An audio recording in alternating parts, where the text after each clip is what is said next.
మొక్కుబడి ఏంది నీ పనికి వాళ్ళ మొక్కుబడి ఎవడ కావాలా? గుళ్ళో 10 రూపాయల సంద 1000 ఖర్చు పెట్టి ఆ ఊరి పోతాం. ఏమండి, 10 రూపాయల సంద గుళ్ళో ఇవ్వడానికి చేతులు రావు, 1000 ఖర్చు పెట్టి ఆ ఊరేగుతాం. బాగుంది. ఏంది మనం చేయాల్సిన మొక్కుబడి? దేవుని వాక్యానికి వ్యతిరేకంగా బైబిల్ గ్రంథంలో మరొక సహోదరి మనం చూస్తే ఆమె కొరకు మొక్కుబడి చేసింది. మనం తెలుసు కదా, అన్న ఏది ప్రార్థనా మందిరంలోకి వెళ్ళి ఎలాగున మొక్కుబడి చేస్తూ ఉంది.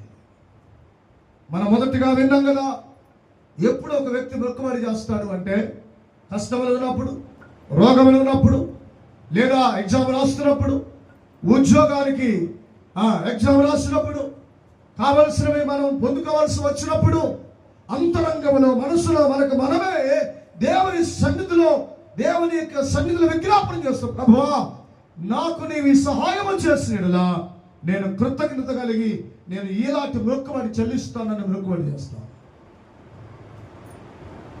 ఆ మొక్కుబడి మరలా చెప్తున్నాను, సరైనటువంటిది అయి ఉండాలి.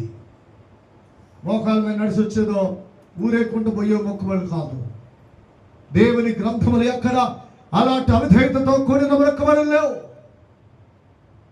అలాంటి మొక్కుబడులు లేవు. 40 దినాలు ఉపవాస ప్రార్థన అయిపోయిన తర్వాత ఎవరు చూసినా బోరుగుండే, ఎవరు చూసినా బోరుగుండే. ఇదే మొక్కుబడు ఆయన. ఎవరికి కావాలి ఇలాంటి మొక్కుబడులు? దేవునికి అయిష్టమైన కార్యములు చేయడం వల్ల దేవునికి సంతోషం రాదు కదా, దేవునికి దుఃఖం కలుగుతుంది. అన్న ఇలాంటి మొక్కుబడి చేస్తూ ఉంది. ఏలి ప్రార్థన మందిరంలోకి వెళ్ళింది, ఉపవాసము ఆ దినములను సిద్ధపాటు చేస్తుంది.